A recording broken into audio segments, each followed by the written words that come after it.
Hello everyone, Sabotage from Dads with Gamepads here. I hope you're doing well during these tough times when the whole world is going through the turbulence. Speaking of turbulence, tonight I'm gonna be showing you 10 games that you can play while flying on the plane. Like literally flying.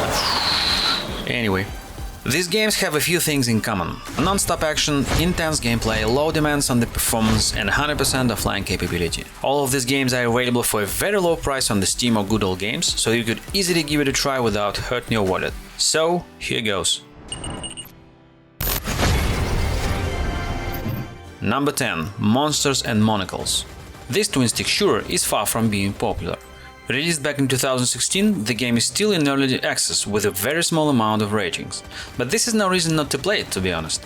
The game offers bright pixel art visuals, very fluid controls and a decent pace of action. Monsters, weapons, procedurally generated levels full of secrets. The game has all the basics of a good indie shoot 'em up. There are also lives, bosses, objectives, dropped loot, money that buys you weapons and trinkets. All in all, the game provides you with a good 20-30 minute sessions of fun which you can easily jump on and off to. Number 9. Iron Crypticle. This game is as cute as it is challenging. It is a quintessential 8-bit twin-stick shooter that takes you back 20 years or so and puts you into a cozy pixelized environment. Its atmosphere is a hybrid of Ghosts and Ghouls, first Diablo and first Zelda games. There is not much of a plot, to be honest, but who needs this anyway? You wander through the dark rooms of the ancient crypt looking for a kidnapped princess. Plunging deeper, you clear floor after floor after floor, buy upgrades and try to unlock all of the weapons available. Even though the game's visual might be simple, it provides action on a very decent level. Bosses are challenging enough to make you swear, variety of levels and monsters are engaging enough for you to play over and over and over. I myself love launching the game, picking up the throwing axe and slicing through all the spiders, zombies and ghosts while collecting food and scoring points. Oh, and should you have a second gamepad and a decent neighbor on the plane, you could play co-op. A cool feature for the plane, right? Number 8. Hero Siege. This game has gone a long way over the years. Initially, it was a twin-stick shooter set in a fantasy world. It had casual RPG elements and a simplified loot system, but that was it. Now, 6 years later, it is a Diablo in a pixel disguise. Complex loot with tiers and colors and all that stuff, number of hometowns to get back to, quests, more than 20 classes and a bunch of DLCs.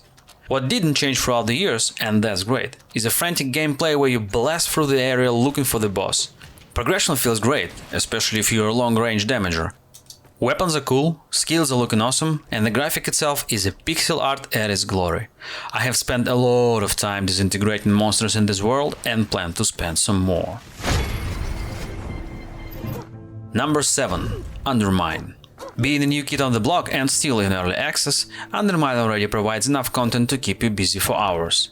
In this action-adventure roguelike, you play for a peasant who is sent to labor some gold for his cruel boss. Tricky traps, deadly monsters, mine full of labyrinths, nobody cares, just bring us more gold. While doing your job, you will eventually upgrade the equipment, free some useful specialists and acquire new friends from all over. That will help you with your descent. The game is fun and enjoyable. It's as if Spelunky and Binding of Isaac had a cute pixelated baby. Number 6. Guacamelee. Everybody heard about Guacamelee.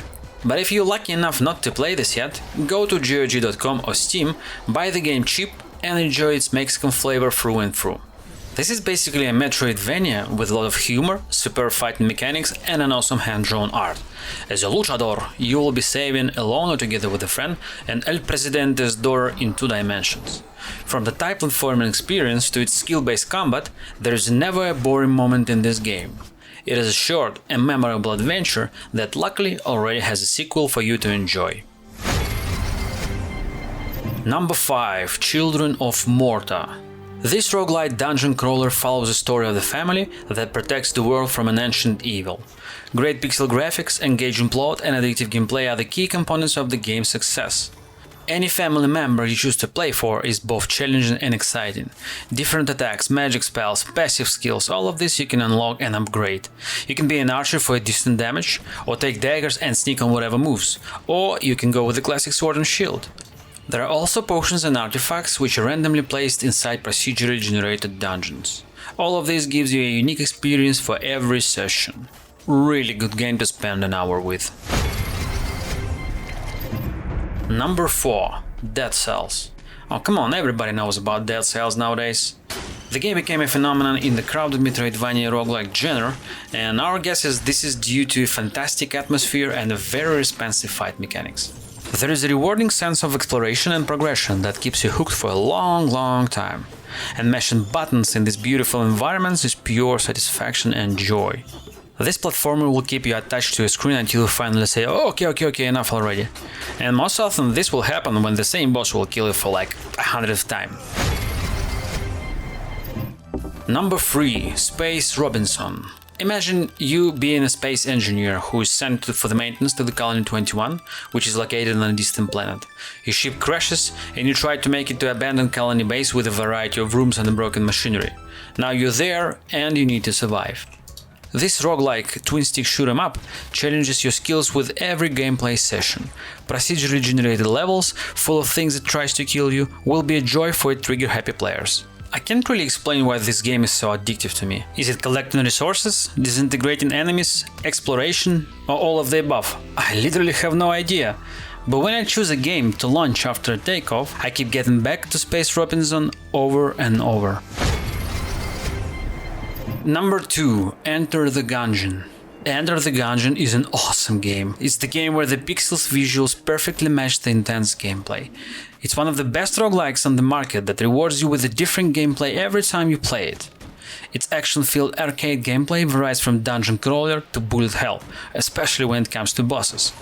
Goofy and memorable weapons provided to you on a random basis for the levels make every dungeon run uniquely fun.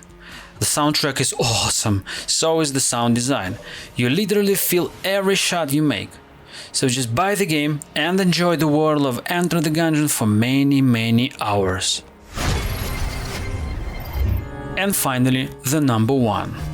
Rogue Legacy. Rogue Legacy is a satisfying mix of 2D action platforming and a roguelike, with an excellent pixel art and just the right level of challenge. It is addictive, it has endless replayability and it's fun from the very beginning, but the deeper you get, the bigger the challenge gets. At some point you might even think, well, hello there to the Dark Souls. So if you like Ghosts and Ghouls or Castlevania titles, you will definitely love this game. Let's be honest, the game is not perfect. The learning curve might be quite steep at some points, and the level of challenge is uneven and could lead to frustration sometimes, but the satisfaction you get from pushing further and further is so enjoyable. Being one of the best platformers I have ever played, this brilliant game follows me wherever I go. And so ends the list of the fun games for you to enjoy on the plane. Feel free to suggest your favorite ones in the comments below, subscribe to our channels, stay safe and have fun gaming. Cheers!